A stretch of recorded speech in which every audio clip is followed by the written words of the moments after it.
Now, out of all of the builds that ended up being quite meta this league, this is probably one that is the most approachable. It's also probably the best boss killer, and one of the cheaper builds, all things considered, that came out of 3.15. Now, most builds in 3.15 got absolutely annihilated by all the changes. This one, a little bit of an outlier. Now, Forbidden Rite Totems, and the reason why they work so well, is because of one of the built-in mechanics of Forbidden Rite. Forbidden Rite deals 12% of your maximum life as base chaos damage, and it takes 40% of your maximum life as chaos damage. Now, what this means is that this gives us a very, very easy way to scale our base damage of this spell, and that is through Totem Life. Totem Life is not necessarily super easy to scale, but there are quite a few sources of it, and we can get just enough to make the base damage of this spell quite ridiculous, and then scaling that with crit allows us to get some absolutely insane damage. Now, is this insane damage in like the face of some builds that were in 3.13? Not necessarily, but for builds that actively work right now, this is probably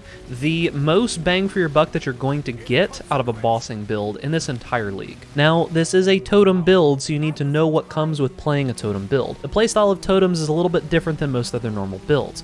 With this build in particular, you cannot just zoom through enemies without taking a little bit of damage. The way that this build is played best is by placing totems in front of you, kind of to scout out for you and to kill enemies before they get to you. Now, that isn't saying that this build can't take some damage. It does have some pretty decent effective health pool levels, as we rely on mind over matter, as well as a little bit of block in the early levels of the build, but there isn't really much beyond that. If the enemies get on top of you, it's not like you're going to survive multiple hits or you're going to survive for multiple seconds without them killing you. Now, all that being said, that is only for mapping. What this build does best is bossing, and this is easily one of the most comfortable bossing characters I've pretty much ever played. Now, I am not super practiced on this build, as I originally made this character probably close to a month ago now, because as you might have seen recently in some of my videos, I was kind of questioning my whole like whether or not I'm going to make content for Pee-wee right now, and it's taken me a little while to get to this one. However, even with me out of practice, this build is an absolute dream when it comes to bossing.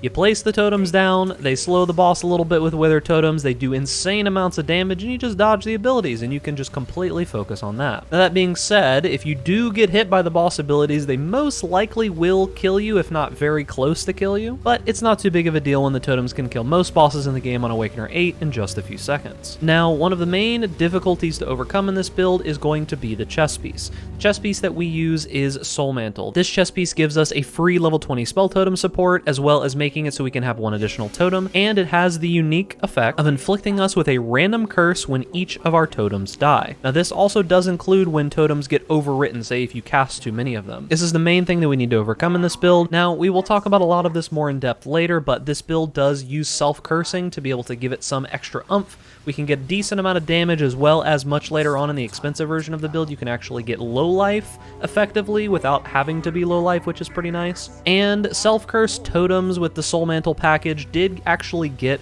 quite a bit easier to maintain with the advent of Maven due to Viridi's Veil being an absolutely excellent helmet. That, plus some changes to the Soul of Yugel, did make this build a little bit easier to gear towards and to get curse unaffected by. This build is capable of doing roughly 6 to 8 million DPS on a budget level, 15 to 20 million DPS on a mid-tier investment level, and well over 50 million DPS. Potentially a lot more than that if you really wanted to go all the way at a expensive gear level. Now, beyond that, there is this like Mega Mind version of the build that uses a replica Forbidden Shaco, and that build is unimaginably difficult to obtain basically any of the gear, and it does ridiculous damage, but we're not going to cover that in this video because there's probably only a handful of people who even have those items. To give you an idea, last I checked, a replica Forbidden Shaco starts at like 90 Exalt or something like that. It's ridiculous. And on top of that, you need the Atziri shield, as well as a whole bunch of other interesting stuff. So now that you've got a bit of an idea of what you're getting into, let's jump into the game and take a little bit of a closer look. Hey guys, and welcome back to the channel. Now, if you're new or part of the very large percentage of people who are not subscribed to this channel, make sure that you do that so that these videos are show right up in your feed. And if you're enjoying all the content, make sure that you like this video. As for Forbidden Rite Totems, this is my character, Purple Ball Stick, yep.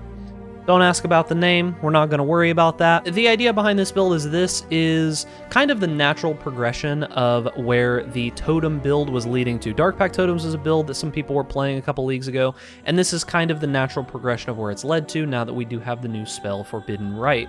Now, this is a totem build, and we do have 5 totems. On the budget version, you will have 4 totems, but we've got 5, and then also some nice wither totems. So it's a totem build, and one of the downsides that a lot of people don't realize about totem builds is you can't just go balls to the wall straight into their face without, you know, getting smacked around a little bit. So you have to play a little bit more defensively.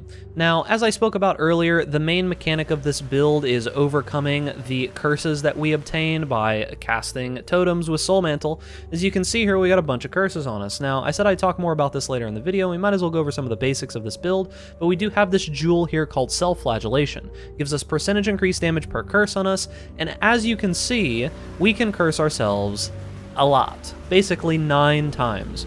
So if we get all of these curses on us, we can have 9 times 17% increased damage. It's pretty good. Now, some side bonuses of that is going to be the fact that maps that have curse mods on them are actually a damage bonus for us, which is pretty cool. Because a lot of the new curse mods, since they removed the immunity from Flask, are kind of annoying, and this build pretty much completely ignores them. Now, there are a couple interesting mechanics that work with this build that I do want to talk about before we get into the skills and all that, and one of those is going to be the actual cluster jewel that we have here, which is called Shrieking Bolts. This is a 10% chance to taunt enemies on projectile hit. Enemies you taunt can only target you and deal 10% less damage to anyone else. So what this means is that our totems are going to be hitting with this, they're going to be taunting, and then what that allows us to do is keep enemies in place and allows our Forbidden Rite projectiles to land on the enemy more easily, because these are a projectile that also has an AoE that has to land. So, and then beyond that, as I said before, we are mainly scaling totem life. If you look,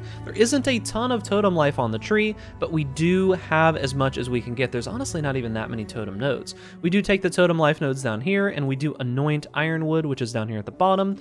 We get some totem life from our torch oak steps, as well as totem life from any ancestral preservation nodes that we have. So this gives us a ton of totem life, which, as I said before, scales the base damage of our spell and has the added benefit of making our totems insanely tanky.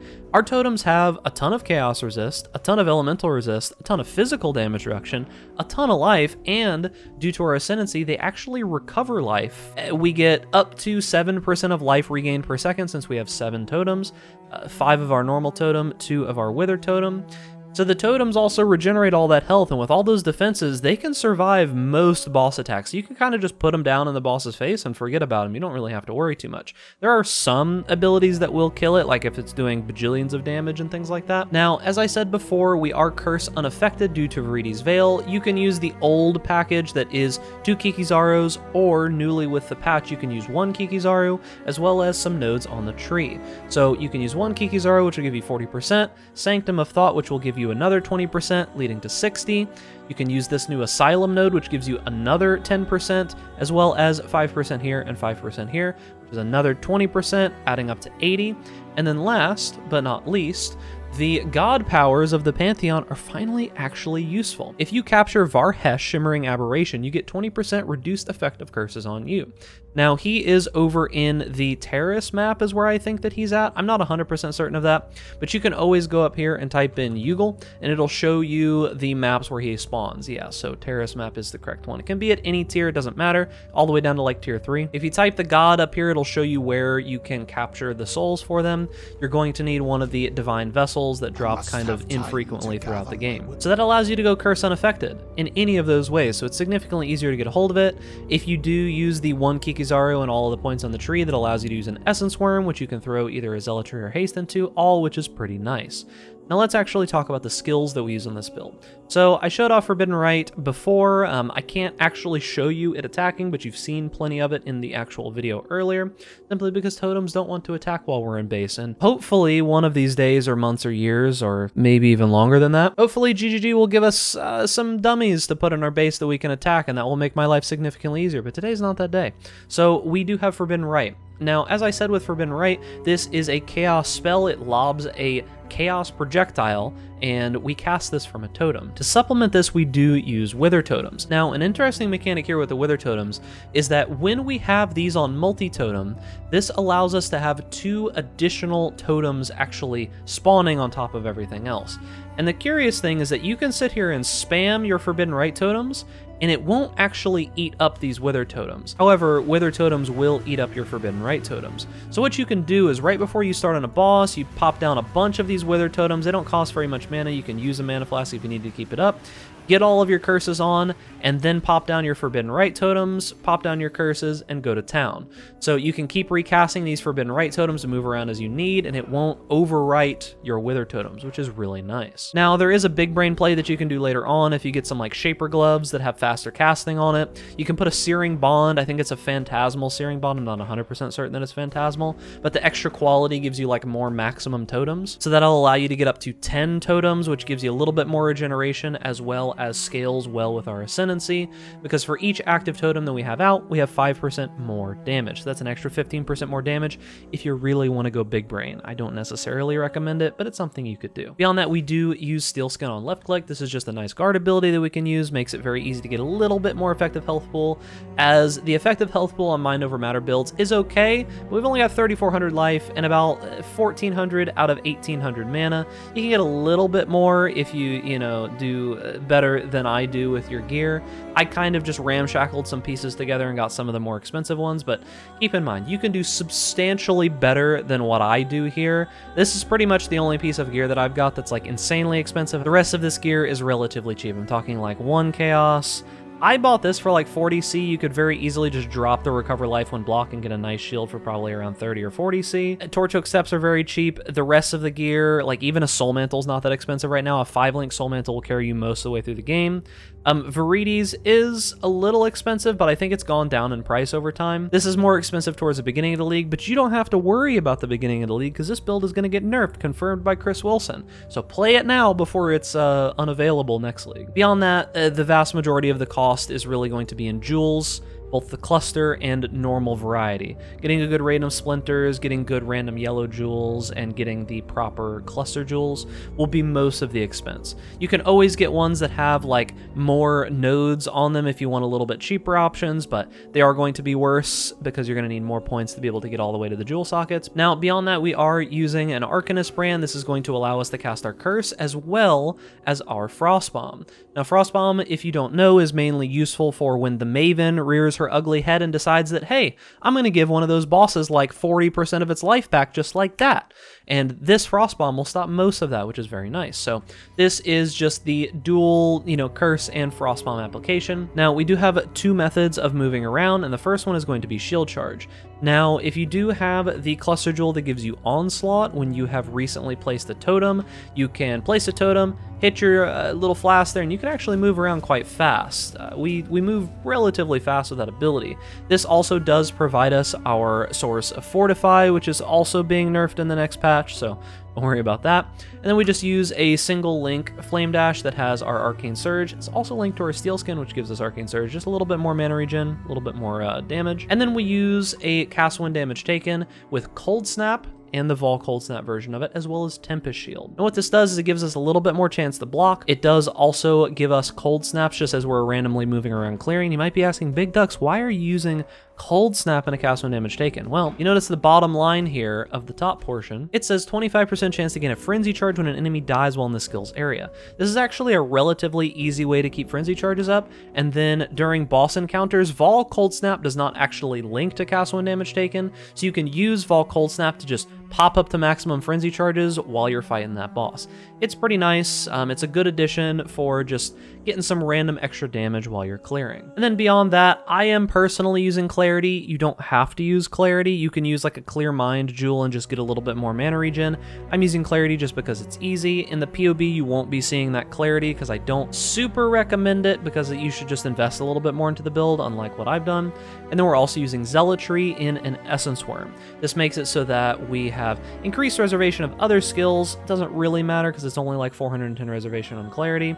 Like I said, you could turn this off for more effective health pool. I just use it because, I'm dumb. This is a essentially free Zealotry, which is a ton of crit. a bunch of damage, and it's pretty nice. Now, you won't get the 10% chance to create Consecrated Ground on hitting a rare or unique enemy unless you are hitting the rare or unique enemy. The totems won't pop this as far as I can tell. But if you're looking for Consecrated Ground and you're one of those rich boys out there that wants to do like triple my damage because you know, throw your wallet at it, you could always do Bottled Faith as well as like a Zealotry Watcher's Eye. Those two things together will probably like double your DPS anyways. Now that is going to be pretty much everything for the actual skills themselves. We'll talk more about other stuff in the Path of Building section towards the end. Make sure that if you have any specific questions about things like leveling and all of that, go check later on in the video from this point, because we're just going to do a real simple map real quick. Be warned, this is not the best mapping build. This build is mainly focused on killing bosses and killing them quickly and simply. It can map. It's not bad at mapping, but this is definitely, by far, not the best mapping build. Now, this is a random courtyard map, tier 16. We are on Awakener 8. It's just got some random mods. Unique boss has increased life, increased area effect, elemental equilibrium, some ranged monsters, which is actually a little dangerous, some fragments, and we're going to run ritual on it just because. Now, we're also going to not put Maven on here because she's already witnessed that. I would have put Maven on there just for you, but yeah, she's not going to let us. As I said previously, this is not the greatest mapping build, and while it does work fine for mapping, you do have to play it a little differently. You can't just like go gung-ho in there and, you know, get all up in monsters' faces like this. I mean, you can, but just be warned that if one of the monsters like looks at you wrong, you're most likely going to get smacked into the dirt. But that being said, you can take a couple hits, like I'm being freeze-locked here, which is pretty cool. That was great. We survived for quite a while. I don't know how we survived for so long, but thanks for making it so that freeze just completely like locks you out of your character for long periods of time, GGG, and you don't allow me to just flask piano and just smash my keyboard to get out of it. Feels good, man. But like I said, as you can see, yeah, we take some damage. The build does fine in mapping as long as you don't go too gung-ho. If you stand back a little bit, we're going to kind of go back to actually playing the build correctly. You don't have as many problems. Now, as I said, you can pop down a bunch of Wither Totems, get all of your curses up, drop your boys down, drop everything down, and just let them go to town. Now, one of the main problems with damage that this build typically has is if the enemies are moving around, it's very hard for the totems to actually hit them. This is one reason why the taunt mechanic on our cluster jewel is so useful, because it will kind of keep the bosses and enemies in place. Unfortunately, it doesn't always work, but it is at least somewhat nice. But you can kind of see the problems with running this build in maps. I eventually came to the conclusion that I would use this build mainly just as a boss farmer. It is absolutely excellent as a boss farmer. Like, bossing on this build is insanely comfortable. But as a mapping character, I'd probably rather play, like, I don't know, Toxic Rain would probably be nice. I have another Steel Champion that I made this league with a build guide that's going to be updated for that soon, so look forward to that with all the new, nice, and updated stuff. I'd probably use something like that for general mapping over this build in particular. Now, I'll show you the ritual here just so you can see the strength of the build when you are doing like area control. This build is quite powerful for that kind of thing, simply because if it will actually allow us... Oh, it's you. This build is quite powerful for situations like this, because you can simply just pop down your totems and then just kind of stand there and let them take care of everything for you without really too much of a care. You just got to make sure that you don't get hit. That's pretty much it. That's all there is to really know about the build. It looks like it didn't give us our map that I've been trying to get for like eons now, but it's pretty much all that you need to know. It's all that you need to see. So we are going to jump into the Path of Building now. I did try to put a decent amount of work in the Path of Building. It is not as insanely in-depth as maybe some of my other Path of Buildings are, simply because this build is going to be nerfed, confirmed by Chris Wilson. It's not just me saying, oh yeah, it's going to get nerfed because it's good. Chris said, yeah, we're probably going to nerf Forbidden Rite Totems, which is another reason to play it this league before it's gone. So let's jump into that now. Alright, so this is going to be the Path of Building for the Forbidden Rite Totems Hierophant, and if you are a soul in search of answers, make sure that you consult the notes first. There's still a ton of information in these notes. I haven't done everything that I normally would, but I've tried to still put a pretty good amount of information in here. Check out the notes if you're having problems. First thing we're going to talk about is the trees. Now, there are quite a few different trees in here, including a bunch of leveling trees. We'll talk about the leveling trees first. Now, what I have done for leveling is we are going to be going Holy Flame Totem, plus plus Flame Wall, because those worked very well together, and then Purifying Flame. Now, these two abilities together will allow you to go a tree that doesn't need too much respecking. As you can see early on, we're going to be moving out through damage, elemental damage, some life, and a little bit more elemental damage. After that, we're going to be moving towards Elemental Overload, off to some fire damage and ignite nodes, as well as the Purity of Flesh and Life and Chaos Resistance node here. These nodes are actually pretty important because of a change that we're going to be doing here in a little bit. Now, next step is going to be moving over to the left, getting some elemental damage and some life. This is also around where we're going to be doing our first lab. Now, it is questionable whether or not you want to go Conviction of Power first. I personally think Conviction of Power is best just because it's going to give you some damage, some defensives, and it's just kind of like a passive boon. You could go the totem nodes immediately if you really wanted to have Ritual of Awakening the moment that you go FR totems, but I'm going to say that you don't need to do that. This one is the more important of the two because of the totem placement speed. However, let's continue.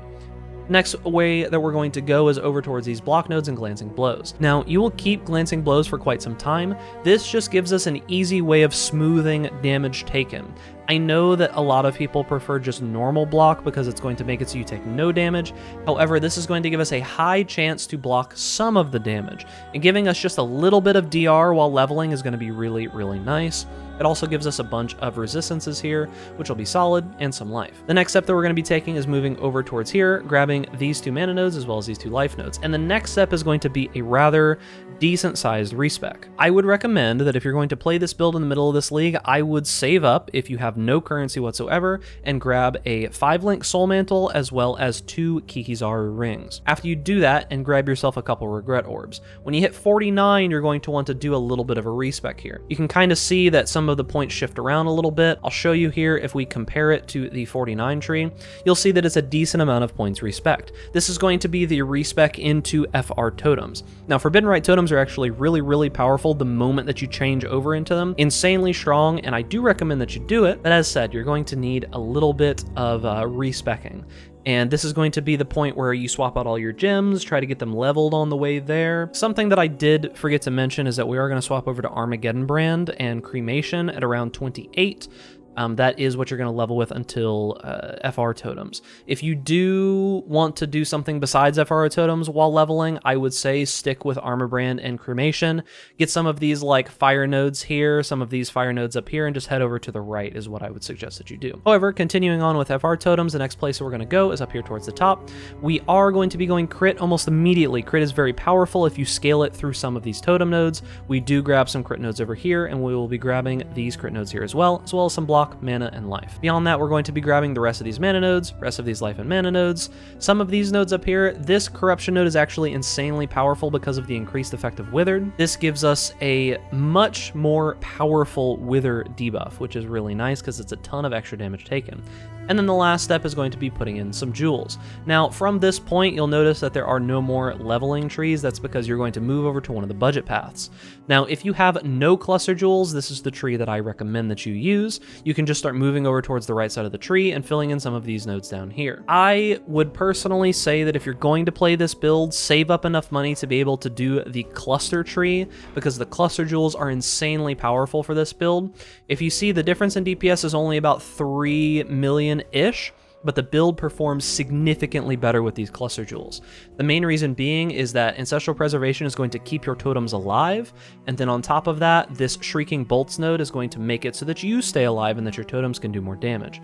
They are very powerful, and I do recommend you get them. You might have also noticed that we do grab Agnostic. You can use this as soon as it feels comfortable for you to use this. You don't have to use this. If you feel comfortable with your health regeneration just from the totems, by all means, you don't have to use this node. I personally like it just because it gives us a little bit better recovery. If you take this off, you will have a little bit of energy shield, and you can stack a little bit of energy shield to give yourself a little bit more effective health pool. I personally like using the Agnostic. Now, as for the rest of the trees, there is going to be a mid-tier setup. This is essentially just going to be getting better cluster jewels, and then there's going to be an expensive setup which uses 2 sets of cluster jewels. This drops all of the block nodes that you see down here and moves towards low life over on the right side of the tree. This is because with the expensive expensive setup, we are going to have the Coward's Legacy, as I said before. And as I said before, Cluster Jewels are very powerful for this build, so we'll be adding those in. As you can see, 51 million full DPS at the top level of the build. Quite a bit of damage, but you do have to invest a little bit of money to get that amount of damage. Keep in mind, none of this is with flash charges on either. If you have the flasks on, you're at 74 million, so on and so forth. But let's change back to the budget items actually, as well as the budget setup. Now, keep in mind that when you do swap over to the budget setup, you're going to need to reduce this number by 1, as the budget setup does not actually have the +1 totem shield. Now, the budget setup actually doesn't cost that much money. Apex is very cheap. You could always just use a random rare wand, maybe craft one with like spell crit essences or something like that, but I personally suggest Apex. Yes, it makes your abilities cost a lot of more mana. No, it doesn't really matter that much. This is a ton of damage to the build, a ton of cast speed, a lot of added chaos damage as well, and it's just a very good wand, and it's very cheap, like 1-2 chaos. Light of Lunaris is insanely powerful while we are still the block version of the build. This gives us potentially 100 crit multi if we have capped block chance as well as have dealt a non-critical strike recently. You can do that with your shield charge if you can crit while dealing 0 damage. I'm not actually sure, because the thing about it is we have Ancestral Bonds, so you can't deal damage with skills yourself. I'm actually not sure if you can deal a 0 damage critical strike. Let me know down in the comments, because I actually don't know that. Not too big of a deal. We mainly use this for the block chance, the spell crit, as well as the 75% crit multi that we can get from it. Beyond that, the rares are just going to be some resistances, some stats if you need them. We're using the Soul Mantle, as I said before, relatively cheap item nowadays. Torch Oak Step are very, very good. If you can get the enchantment on it, it's not too difficult to get if you just run lab yourself, as there aren't that many boot enchants. If you're looking to push some extra damage, you pretty much will never really crit yourself that often, so these are a lot of damage, especially for bosses. And we do use an Essence Worm. This is going to be the item that gives us our free aura and 1 Kikizaru. Now, beyond that, we are using a couple jewels here. You'll see Rain of Splinters as well as Self-Flagellation. Talked about Self-Flagellation earlier in the video. Rain of Splinters is 2 additional projectiles, which is very nice. The reduced damage doesn't matter. Taking this item off will lose us a lot of damage. Now, beyond that, moving on into the middle tier items, the only items that have really changed is that we were going to be using a crafted wand, as well as a shield that has +1 to number of summoned totems. As I said before, make sure that you change in the skills this up to 5, because if you don't, it's going to look very sad in the DPS. Beyond that, we're using Viridi's Veil. Viridi's Veil has 2 very powerful mechanics on it. 1, it gives us damage of enemies hitting you is unlucky while you have a magic ring equipped, and 2, the main reason that we use this, is that you are hexproof if you have a magic ring in right slot. So what that means is that if we are using any magic type ring in the right slot, we completely solve our curse problem. The rest of the gear is just a little bit more resistances, a little bit more damage. We're using a big life Vermilion ring. This is very nice. You could always get resistances here if you need it as well as an Arn's Anguish. Now, this is a pretty big damage increase. Brutal charges are going to give you chance to deal triple damage per charge. And as you know from our Ascendancy, we are gaining +4 minimum endurance charges. So Arn's Anguish is a pretty good damage boost early on until you can get to the big boy belt, which we'll talk about in the expensive gear. Beyond that, the flask that we're using, just a mana flask, a life flask, a quicksilver flask, and a diamond flask. Dying Sun is an interesting addition because it's only really useful for bosses, but at a certain point, you actually don't need this anymore. If you can get a +1 to projectiles enchant on your helmet, Dying Sun actually isn't that useful anymore, because according to, I think it was Firegrass that did the original testing, you can only realistically ever hit with 6 projectiles, so going above 6 projectiles is actually kind of like cheating the DPS because it can't actually hit one target, as far as I'm aware. I'm pretty sure Firegrass tested it originally, and then Valor Mage confirmed it. So Dying Sun, useful, and you should put the Duration and Kindling enchant on it, but just keep that in mind. Now, last but not least, we have the expensive section. As you can see, the expensive section is going to be a little bit different. We still have the Viridi's Veil. I've got the Forbidden Rite Fire as an additional projectile. The wand is better. The shield is better. Viridi's Veil is enchanted. enchanted. If we go a little bit further down, you'll see that we've got nicer gloves. You can get the Wither Totem on here, as I kind of talked about earlier with the faster casting. We have a nicer amulet, which gives us some crit multi and some cast speed and some spell damage, and then we are using the Coward's Legacy. Now, I know this says increased effective curses on you, so you can't use this unless you're using Viridi's Veil. And I would expect that if you can afford Coward's Legacy, you can afford Viridi's Veil. This item is going to make it so that we count as low life when we're cursed with vulnerability, and it's going to curse us with vulnerability, meaning that's +1 to curses that we have on us at any given time, meaning more damage because of self-flagellation. Beyond that, we are using Bottled Church, still a very, very powerful flask. It still gives good crit, it still gives damage taken increased to enemies that are on consecrated ground. It lost the base crit, which is bad for some builds, but it's actually a buff for builds like this that already have pretty decent crit. And then beyond that, we're using a Zealotry Watcher's Eye. You don't need this. This is very, very, very high end. We're using some random life and resist jewels. You don't need to get these exact resists. This is how you are going to fix most of the resists on the build though, because as you add in more of these damage items, you're going to need jewels with resists on them. If you can get jewels with life, totem life, resist, and crit multi, I mean, you're basically rich, but those are going to be some pretty insane jewels, and that's what would be ideal. I didn't put those in there because it's not really worth it. Beyond that, we do have Clear Mind. I do want to talk a little bit about the expensive version, this over here. Now, you can grab the nodes that give you Onslaught and the Arcane Surge from these two totem mediums if you like. It is technically less damage if you can get them from other sources, but the Onslaught one is actually pretty nice. And as I said before, you can use Clear Mind if you don't want to use Clarity. I think Clarity is pretty decent, but I think that Clear Mind with the lack of Clarity gives you a little bit better effective health pool, and if you can scale the mana recovery, it's actually pretty much fine. Now, I went over most of the skills. There's not really much extra to talk about in here. I did most of that in game. We can go into the configuration, and you will see most of this should be set properly. Withered Sacks are 15 because we have the Withered Totem. Enemy is on consecrated ground. You can untick this if you want to, because it does interact with our Watcher's Eye if you want more realistic damage here, but the rest of this should be set up, and if you go into the notes, you will notice that in the configuration, I talk about all the different things that you can change. Once again, read the notes. They're very important. There's lots of good stuff in here. I spend a lot of time on these notes to make sure that you read them. I did them up all fancy too and put in like the unique colors and things like that and all this kinds of good stuff. So yeah, I probably wasted a bunch of time doing that. And that is going to be it for the video. Now, if you have any further questions beyond what I've covered in the video, beyond what I've covered in the notes of the Path of Building, beyond what I've said in pretty much all of the media that I've made, you can always come and join me on Twitch at twitch.tv/bigducks, which you should go follow, by the way. You can come ask me. I'm live Monday through Friday, 11 to 4. Most of the time, I've been taking some days off here and there because of making videos like this one. If I can't answer the question there, you can always message me on Discord. Both of those are linked down in the description. I answer questions whenever I can. There's a bunch of helpful people also in the community, but they are not there just to answer your questions. They are there to hang out with and talk with, so come hang out with the boys. Now, remember to subscribe to the YouTube channel for more content similar to this, like this video if you enjoyed the content, and stay safe out there in Raid class. And I will see you all in the next video.